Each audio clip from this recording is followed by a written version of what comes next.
I remember like very early on when we first started doing the recast T'Challa content, right? There was a comment in our section like very early on. It was like the problem I have with this movement is that if y'all don't get what y'all want, it's gonna turn into Marvel's anti-black. It's gonna turn into Marvel's only doing this because it's black characters. And then I get why people don't want it to be that. I can understand why people don't want to boil it down to that. Because that's a very ugly proposition. What do you do with that? Mm-hmm. What do you do with the $1 billion company that doesn't have any inclination of substantively actually uplifting black characters and roles within their cinematic universe? And just in What general, do I you do think with with that? different entertainment properties, it's hard to look at something you've been into pretty much your entire life Mm-hmm.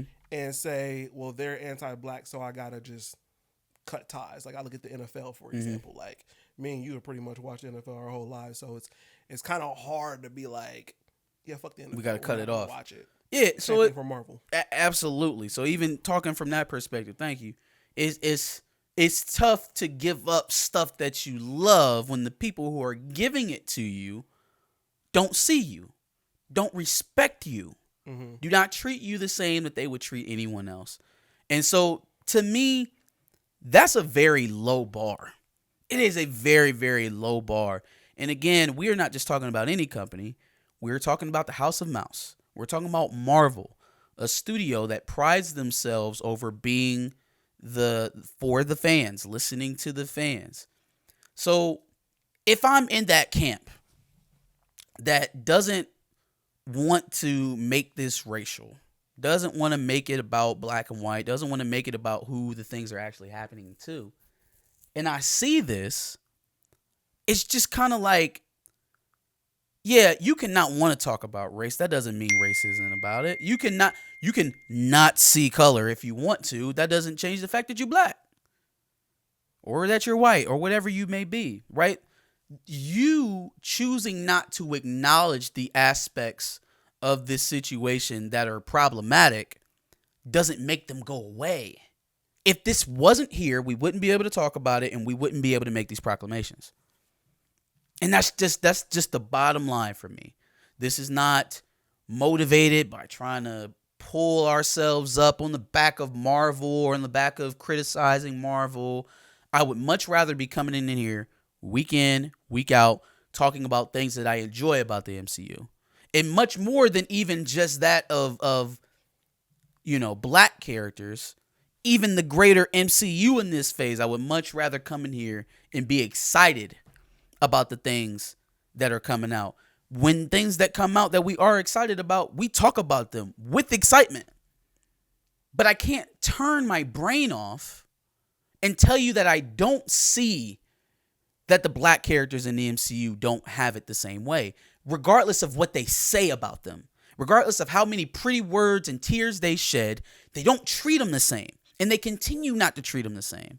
Mm-hmm. It's just not there. Yeah. Objectively. It's not a matter of opinion. It's not a matter of what you're willing to talk on. Fact.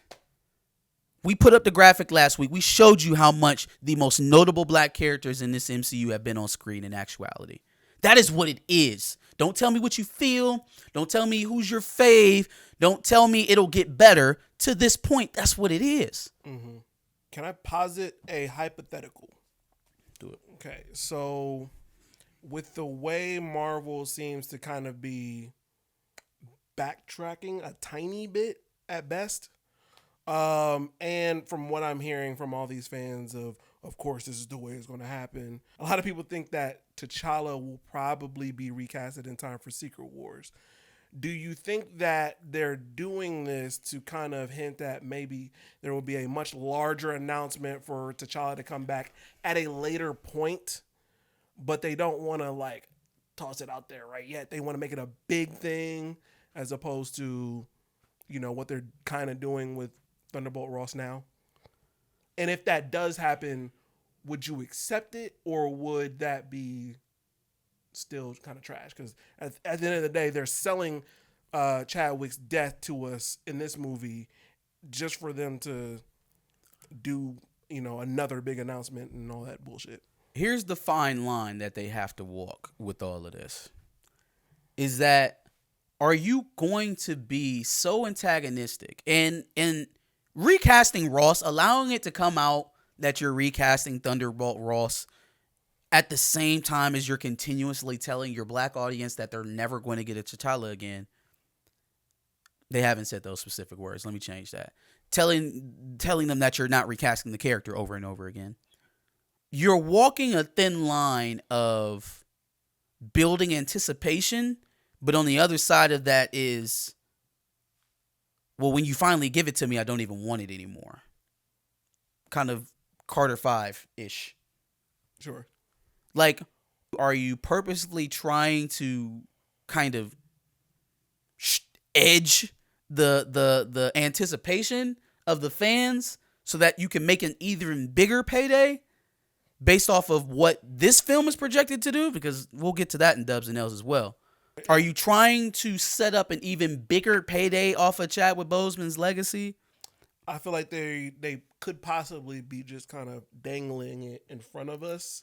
So and again, so now we get to the point of, are you going to diminish the brand so much that people don't even want to associate it with it anymore in the meantime of you trying to build anticipation?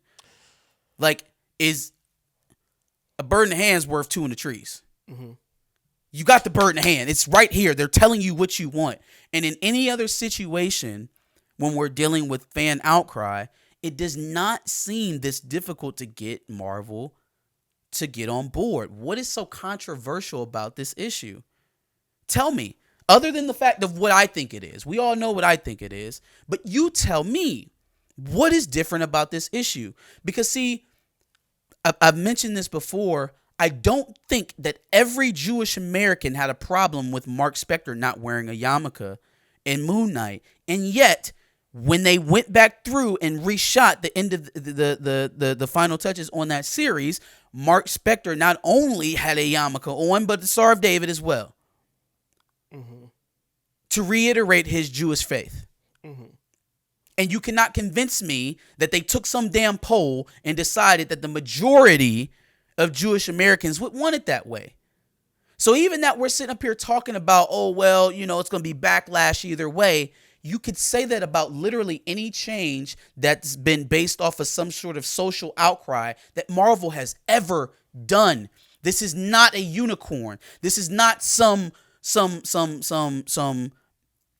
meteor of a situation that only comes around 300 years. It is not that unique. They had it happen to two other actors that were supposed to have ongoing roles in their projects after Chadwick Boseman. Mm-hmm. It is not as uncommon as everybody is trying to make it seem. So please tell me, what is different about this situation other than the fact that we talking about the oldest black character in Marvel's history? Other than that. So through our discourse of Recast T'Challa, you have mentioned multiple times that what's bigger than, the death of the king, right? Yeah. The king's triumphant return. Sure. And so I just have to believe that, okay, we're going to, unfortunately, sell this death story just for, because we've undergone circumstances that we didn't previously foresee. Mm-hmm. So we have to do kind of something just for us to come back and really get them when T'Challa returns. And at that point, everybody's going to be on board because now Recast T'Challa is happy they get T'Challa back. And all the casuals who were already here are going to come back. So this should make even more than the first one. So are we trying to tell a good story, or are we trying to double dip? And what you're double dipping is into Chadwick's death. Yes.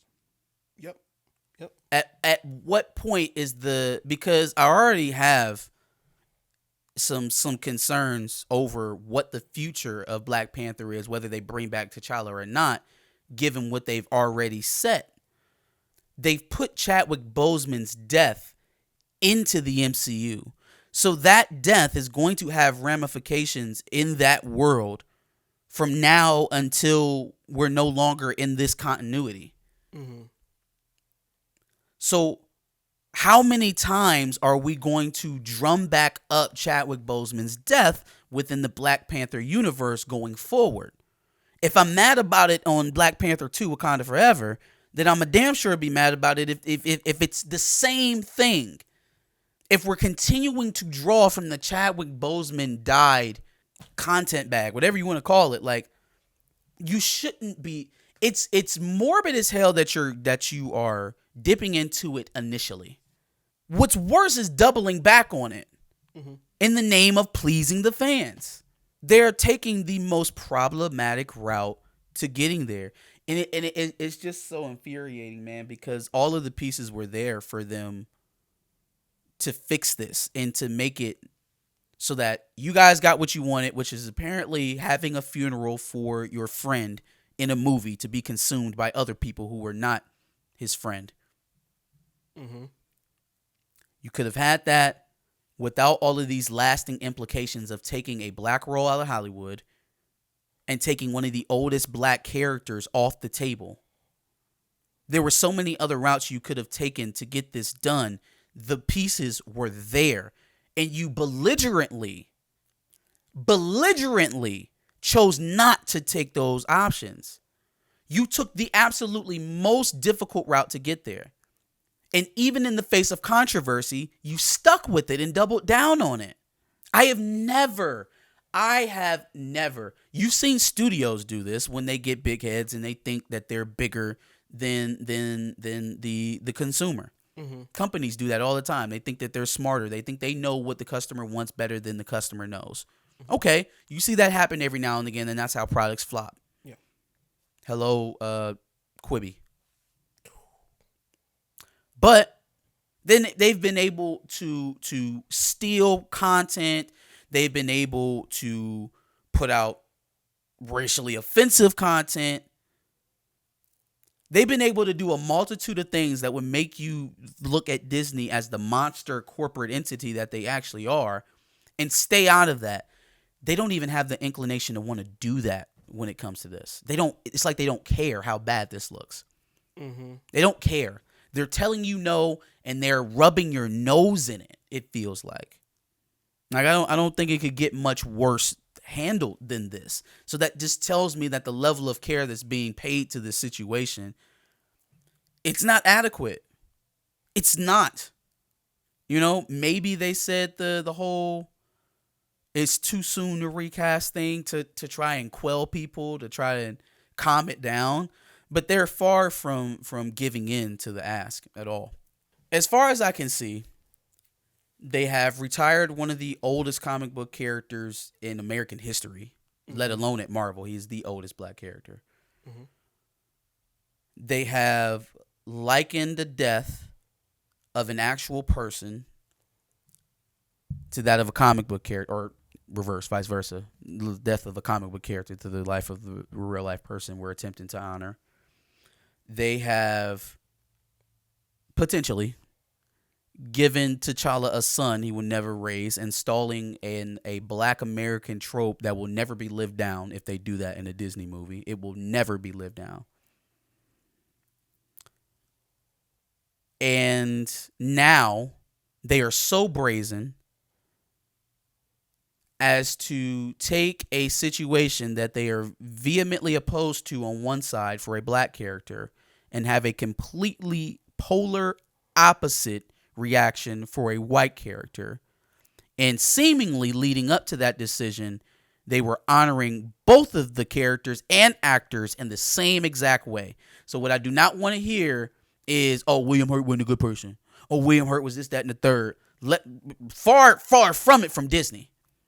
Because you sure did honor him the same way you honored Boseman. So, given all of that, if you are in the camp of, I am not going to say that Marvel is being anti-black, what more than that set of circumstances needs to happen for you to feel that way? And I am being quite literal. I want you to put it in the comments. I am being quite literal. If those set of events does not tell you that at least they are practicing anti-blackness.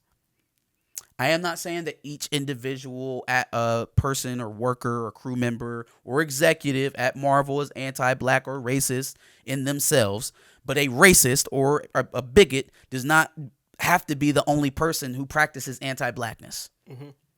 Yep. So I asked the question again.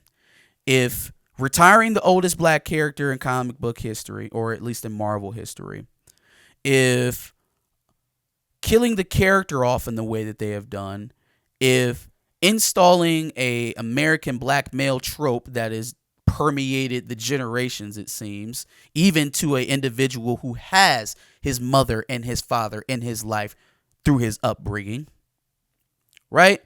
If that's not enough, if the clear hypocrisy of how they've handled Thunderbolt Ross and T'Challa is not enough, then tell me what it is they would need to do that would make you say that's anti-black. If it's not all of that, tell me what it is. Drop it in the comments below. Like, share, and subscribe. Come back next week for more content.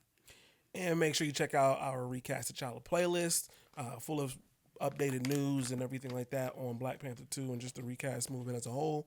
And make sure you subscribe, because literally any bit of news that we get on any recast information or Black Panther 2 information, we'll be sure to include it.